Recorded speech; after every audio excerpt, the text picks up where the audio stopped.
Hello दोस्तों, मैं doctor Jatin Ashar, Mumbai आई care से ऑफ्थेल्मोलॉजिस्ट, आई सर्जन। और आज हम डिस्कस करेंगे लेज़र कैटरैक्ट सर्जरी के बारे में।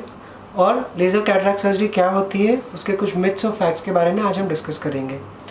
तो बेसिकली कैटरैक्ट सर्जरी या मोतीबिंदु का ऑपरेशन, यही एकमात्र इलाज होता है मोतीबिंदु के लिए। मोतीबिंदु यूजुअली एक एज रिलेटेड प्रोसेस है, जिसमें आपकी आंखों के अंदर जो लेंस होता है वो कड़क हो जाता है, और जब वो कड़क हो जाता है तो वो पारदर्शी नहीं रहता है और आपकी नज़र कम हो जाती है। इसे इम्प्रूव करने के लिए कोई ड्रॉप्स या कोई दवाइयाँ अवेलेबल नहीं है, और सर्जरी द्वारा ही हम मोतीबिंदु को निकाल के दूसरी लेंस बिठा के आपकी नज़र को सुधार सकते हैं। ये सर्जरी से हम आपकी आंखों की रोशनी को पूरी तरीके से वापस ला सकते हैं, और साथ ही साथ आपके चश्मे से भी छुटकारा मिल सकता है। तो बेसिकली ये सर्जरी किस तरीके से की जाती है? तो ट्रेडिशनली ये सर्जरी जो की जाती थी, जिसे हम लेज़र कैटरैक्ट सर्जरी कहते हैं, वो बेसिकली होती है फेको एमल्सिफिकेशन कैटरैक्ट सर्जरी। और आज के ज़माने में हमारे पास एक्चुअल लेज़र द्वारा कैटरैक्ट सर्जरी करना भी पॉसिबिलिटी होती है। तो हम आज डिस्कस करेंगे कि ट्रेडिशनल कैटरैक्ट सर्जरी या फेको एमल्सिफिकेशन, जिसे नॉर्मल लोग लेज़र कैटरैक्ट सर्जरी कहते हैं, वो एक्चुअल लेज़र कैटरैक्ट सर्जरी से किस तरीके से अलग हो जाती है, और एक्चुअल लेज़र कैटरैक्ट सर्जरी, जो कि रोबोटिक कैटरैक्ट सर्जरी भी कहा जाती है, उसके एडवांटेजेस क्या होते हैं। तो ट्रेडिशनल कैटरैक्ट सर्जरी जो होती है, जिसे हम फेको एमल्सिफिकेशन कहते हैं, इसमें हम आँखों के कॉर्नर में एक 2 से 4 मिलीमीटर के छोटे चीरे देते हैं, जो कि ब्लेड से दिए जाते हैं। ऐसे 3 चीरे लगाए जाते हैं आँखों के कॉर्नर में। साथ ही ये ब्लेड से जो चीरे लगते हैं, उसके बाद एक नीडल, जिसे हम बेंड करके आँखों के अंदर डाल देते हैं, और जो आपकी लेंस होती है उसके कैप्सूल में एक गोलाकार की ओपनिंग बनाई जाती है। ये ओपनिंग जो होती है वो अंदाजे से अराउंड 4 से 5 मिलीमीटर की बनाई जाती है। पर यह जानना ज़रूरी है कि ह्यूमन हैंड कभी भी एकदम प्रिसीजन से नहीं बना सकेगा, तो कभी कभी ये जो ओपनिंग होती है वो छोटी या बड़ी भी हो सकती है। उसके बाद जो हम 2 या 4 मिलीमीटर की जो ओपनिंग बनाते हैं कॉर्नर में, उसमें से एक छोटा सा प्रोब, जिसमें से अल्ट्रासाउंड एनर्जी निकलती है, वो आंखों के अंदर डाला जाता है। ये आपके मोतीबिंदु को छोटे छोटे टुकड़ों में काटता है। जब इस प्रोब से हम आपके मोतीबिंदु को छोटे टुकड़ों में काटते हैं, तो थोड़ी एनर्जी आंखों में डिसिपेट होती है। ये एनर्जी जो होती है वो आपकी पुतली को गर्म कर सकती है, जिससे कि पुतली के पीछे के जो सेल्स होते हैं वो थोड़े हद तक डैमेज भी हो सकते हैं। ये प्रोसीजर से जब आपके कॉन्ट्रैक्ट को, मोतीबिंदु को छोटे छोटे टुकड़ों में काटा जाता है, फिर उसी प्रोब से हम उन टुकड़ों को आँख से निकाल के उस प्रोब में ले लेते हैं, और ये सारे टुकड़े मशीन में चले जाते हैं। जब ये मोतीबिंदु पूरी तरीके से निकल जाता है आँखों से, उस जगह पे एक लेंस बिठाई जाती है, और जो ओपनिंग बनाई गई है उसको फ्लूइड से हम सील कर देते हैं। यूजुअली 2 से 4 मिलीमीटर की ओपनिंग को कोई टाँकों की ज़रूरत होती नहीं है, और ये ऑपरेशन करने के लिए आँखों में यूजुअली इंजेक्शन की कोई ज़रूरत पड़ती नहीं है, और ये केवल ड्रॉप्स डाल के ही हो जाता है।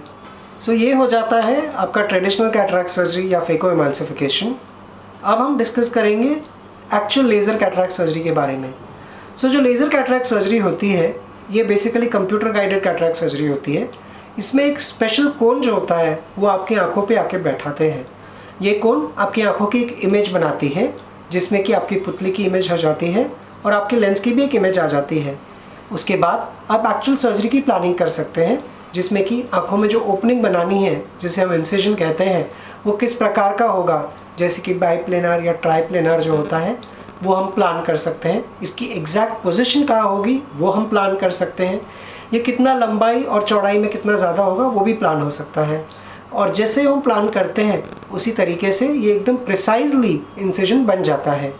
साथ ही साथ जो गोलाकार की ओपनिंग बनानी होती है आपके लेंस के कैप्सूल में, वो भी लेज़र द्वारा 1 सेकंड के अंदर बन जाती है, और ये एग्जैक्टली राउंड होती है, और इसकी साइज़ भी हमें जिस तरीके की चाहिए वैसी हो जाती है। साथ ही साथ इसकी पोजीशन भी एकदम सेंट्रल ही बन सकती है। उसके बाद आपका जो मोतीबिंदु होता है वो लेज़र द्वारा छोटे छोटे टुकड़ों में कट जाता है, जिससे कि वो कड़क की जगह पे एकदम सॉफ्ट हो जाता है।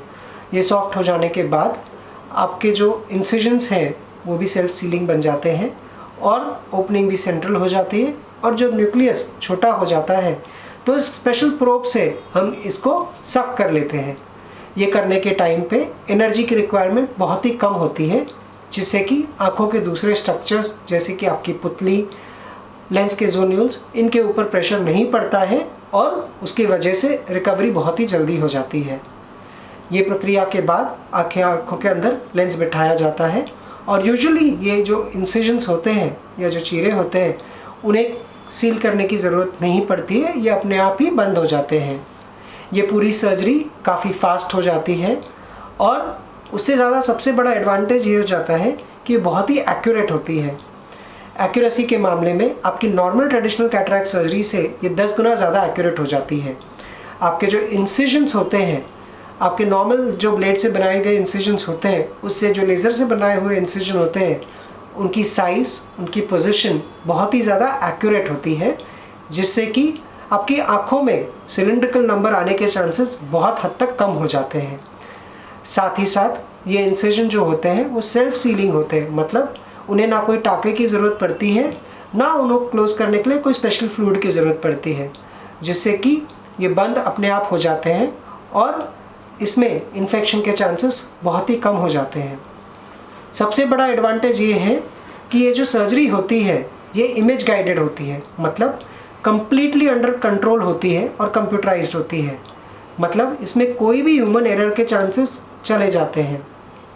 इससे वजह से आपकी जो एक्यूरेसी होती है ऑपरेशन के बाद की वो काफ़ी हद तक बढ़ जाती है, रिकवरी टाइम बहुत कम हो जाता है और क्योंकि इसमें एनर्जी की रिक्वायरमेंट बहुत कम हो जाती है तो आपकी पुतली पे सूजन आने के चांसेस ना के बराबर हो जाते हैं। इसके वजह से जो इरिटेशन होना, धुंधली नज़र होना, जो कि कुछ लोगों को कैटरैक्ट सर्जरी के बाद कुछ दिनों तक रहता है, ये चांसेस बहुत हद तक कम हो जाते हैं या पूरी हद तक चले जाते हैं। ये सर्जरी में सबसे इम्पॉर्टेंट चीज़ ये हो जाती है कि हर पेशेंट के लिए एक डिस्पोजेबल कोन यूज़ किया जाता है, जिसके वजह से कोई भी रीयूजेबल चीज़ें यूज़ नहीं की जाती हैं। ये करने से सेफ्टी और भी बढ़ जाती है और इन्फेक्शन के चांसेस ना के बराबर हो जाते हैं। ट्रेडिशनल कैटरैक्ट सर्जरी के कंपैरिजन में लेज़र कैटरैक्ट सर्जरी बहुत ही ज़्यादा एक्यूरेट और प्रिसाइज मानी जाती है और लेज़र कैटरैक्ट सर्जरी द्वारा आपकी विजन की क्वालिटी काफ़ी हद तक इम्प्रूव की जा सकती है। लेज़र कैटरैक्ट सर्जरी से आप बहुत ही जल्दी रिकवर हो जाते हैं और बहुत जल्द से जल्द आपके रूटीन एक्टिविटीज़ और रूटीन लाइफ में फिर से जा सकते हैं। जहाँ तक हो सके लेज़र कैटरैक्ट सर्जरी ही चूज़ करनी बेटर होती है, क्योंकि ये लेटेस्ट टेक्नोलॉजी है और उसके कई ज़्यादा एडवांटेजेस हो जाते हैं ट्रेडिशनल कैटरैक्ट सर्जरी से। सिर्फ एक ही चीज़ है, क्योंकि इसमें डिस्पोजेबल्स लगते हैं, इसलिए ये सर्जरी की कॉस्टिंग आपकी नॉर्मल ट्रेडिशनल कैटरैक्ट सर्जरी से कुछ हद तक बढ़ जाती है, पर आपकी आँखें बहुत ही मूल्यवान हैं और इसके लिए कोई भी कॉस्ट कम ही होती है। मैं डॉक्टर जतिन आशर, मुंबई आई केयर से आपकी आँखों की किसी भी बीमारी के लिए हम उपलब्ध हैं।